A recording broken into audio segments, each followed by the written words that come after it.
kani haibadi international go iba thak la ko na haima thamjage to makha ta rakda ki makoi na apoi khana ki ba wafam khara thamjage makoi hai tham ki badu dai speedy extradition of fugitive criminals hai masidi masana ta abre na to di adum makha ta na to ta abne sidi hai dainga to su yare lo re aduna matang da deportation habum thamme aduga masi madi yamna sangba process amadi oigani adigi matam susangba aibadi international extradition or lagadi requested state adugi legal requirements adi satisfy oiba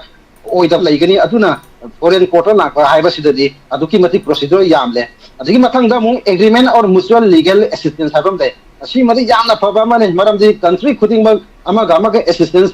pina ba mathau tai transnational crime tawsing adu prosecution amadi investigation effectively to matam da haisage adi khudam oina khigi foreign court amada hairabi issue asigi matang da sapta taragadi tumsoi so evidence dakar oigani adagi amu crime tawriba midugi investigation tawningi manungi location adagi documents adagi makogi financial status adi witness sigumba mayam se leibanina lei thamjage adugumba nai ba yabadi mayam lei aduna atomadun adum leidabiu adi matang da koigi shark convention for terrorism haibam le masi matang dadi India se multilateral sign agreement kayama like na terrorism counter tawgi adigi yum thang na leibak singa tamna ki mayama like adigi asi des na sa koigi South Asia Association for Regional Cooperation haiba asigi India signatory amasu oe aduna suppression of terrorism convention act 1993 sa ki adisana gadum lagli bani hoji pawba na masi pawba laksin bangam tribali hoji organized crime or terrorism ki oira ana kayam lukhage haiba se adum naina ba yai and the matang the role of Interpol simadi higher rege kainoi security reason do ibanina aduga 108 aziki international seminar visiting express papers of crime si naina bada suggestion masida makoina suggestion ama tawe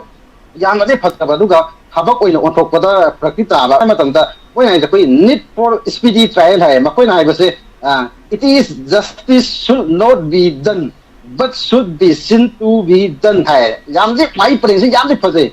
adu adum mayamna naina biu masima ai pagi ase duga makha ta na haibata punishment akaknaba matamgi manungda pigadamani natrabdi miyang ge thasaba se criminal justice institution singda lairiba do mangsil lakani hai yan pai sima adagi se mase se da di jalwena bak lehore do action da di mawng amane dam haijage aduga makha tarakota national level da coordination body ama sembagi mathau tarakra na khalle maramdi India da leise federal structure ne aduna state singi exclusion oiba aki exclusive oiba aki jurisdiction adumak lei baramdi criminal cases prosecute tawpada adigi investigate tawpada aduna police singna aki intelligence ki or e powsing haiba organized crime criminal sing matang da khomjin ban matam da atopa state na tagana central agency laiba sing ga share tawna da adum mayam la khangnari adigi basi aruba mane aduna coordination laibagi mathau tai khamjabane adigi sum hojikani koigi crime team nen tawriba mayam sigi koi ling ase mawng amane aduga makoigi tungda hayo ta are asok lingba amadi admak lerambe masi dam tai sum haijabane ri matangda police outpost hai tare khudingda koigi organized crime wing ama thingna ba thamba mathau tarak praine khanje koigi metropolitan city kaya dali leire na ayamba state singda leibu uzade aduga koigi miyam da masigi maramda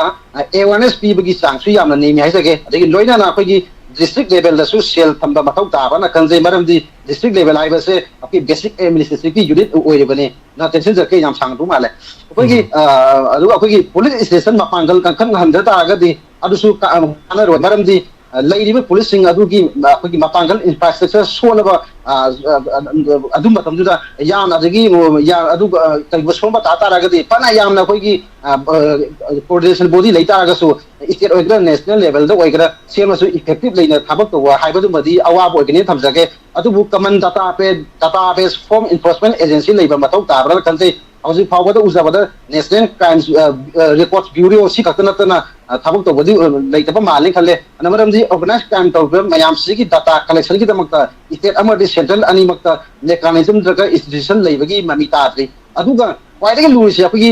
defending honest officer I will mathau tai any time to da akhoi musing digi time to musing gi evidence mangan ge mangaloi hai base aju officer sing adu gi khutale aduna India da akhoi miyam na justice delivery system da uriba sini aduna ajiga ayo na phajana evidence thagalatabadagi criminal kayama namfo kiba ajiga maduna police ki moral hanthahan bada mate ngwe aduga mung afaba officer kaya gi character assassinate tawbagi matang phawba khigi politician singna lawa yauri bani aduga akhoi amana akhoi political commitment masidana yalan hiding le bagre hojikan se akhoi organized crime gi incident sigam adigi mayana wari asiga chang manana level ama da sapagum tawe karigumba akhoi strong political commitment lairaba je crime adu ita crime nen thabadi adum khara makai di hantagani haibada akhoi criminal justice system da leiba law mayam se law sem ga dori wasing adugi thangni adudigi amu law power hakki hai tari legislature makoi da lei haijabani aduna hojikan ji masigi mami je kaya udi aduna political field da leibiri mayam se simai bani aduga koi matang sina ningsing pa ya ba male hora committee gi report masida fasana yawbone koi politician ga crime syndicate single line bamari masig matang sai nongma matang sa ba tamjage bora committee ai ba koi 1993 da matam du gi pb koi prime minister pb narasimha rao na july tha da semki bani aduga home secretary habe tare matam du gi nn bora na lusin ba committee ni hai ba committee sina october tha tu da hai da thamki bani report thamki ba report ni madu da yaw ba se criminalization of politics and of the nexus of criminal the politician and the bureaucrats in India haibas ne hasi machine no matham jage do iro le bada mass media ki role haibas ne India da maru ina koi ki state ki su mass media le je koi print amari electronic media ya na maru iba thawdang tawiri aduna haiba de koi ki time to iba kaya adu koi ki ngasi maksu koi adum expose to budi loina na miyam na kari khalin na kana ki mayok to le asina singba miyam ama mass media na putopiri adasi aikoina uriba khangliba kaya si akoigi media na haiba tare india khanglatana malen sida makoi gi oiba thawdang ado phajana tawri hana lawsai aduna marakta akoi karanta ba media kha natana ayamadi leiba media koi media house koi bangdi I pau puthur ko miyam sina koi khangjabani ana sumain thamjage aduna ngasi gi oidi swai pau ba thamlage haying ano ba topic ama amuk thamaga lakserage tangdi thank you thagachari lagel matam se almost lore aduga internet na ngasigi di puning warol si matan ngak tangai mabore thromasi tangai phadana mapung phana swai bodi tawjare marak sida priyar dasani sarang them na ngarang swai lautok chakre palising manga koigi tongan bawana singi relief camp singi pibi rakiba koidi yaujara kre aduga thagachari topa pibirapa sing ai utangi thorom da lauthoksa gaming ama ibiramdre somda staff singi kano dagi pibirapa da kunmanga pagi samnga undaga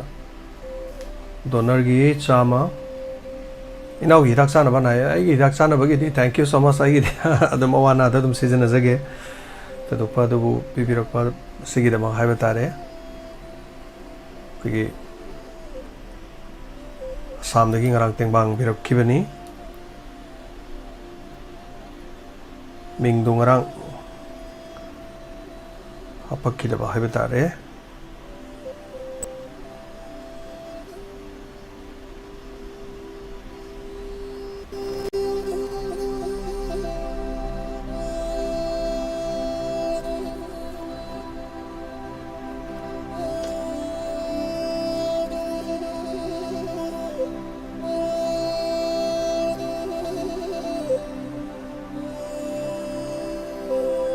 Oro biraroi mathamsi yadabana maramoraga I call lokachadre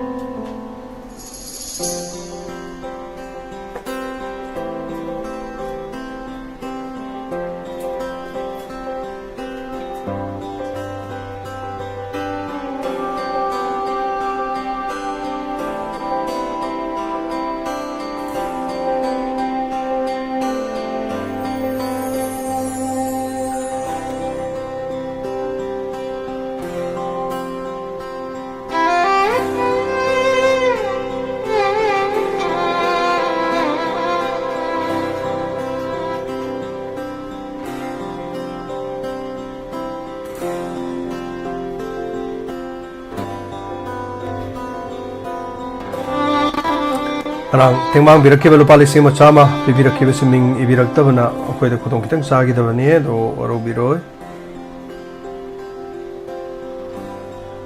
Okay, English jare. Mera sena na kapirakpane do naina ning do lokthok sa dinu ai tien tawjaban. Mera sena kapirakpa sigidamok thank you so much thagachari ngasigidamok de puning warol matang asalo sinjabagi abduluk jage punma mapu hanana thagachari mapung phan biba net talabu sutana thoromaste mapung phan biba iskom da lebiri basing numi domni kaktang miyam dagi laptop jage doga ai khudong charabadi numidang gi pung 8 makhai da mo hala kanda nangbra haibu du yengjage matam madu phabugi manungda amuk tek takadin miyam punamok thenaminasi tongan tongan ba miyam ke lepak ki mapau pudna wana gi doga tengbang birok mayam sugumagi nungai faba Pura maksu taminasi. Seksina me ampuna malai minasi, tekta kaidra lai minasi, pura mapui kai komna seri, thora masi mapung pal bibagi da mamko sona. Kurum seri. Take care.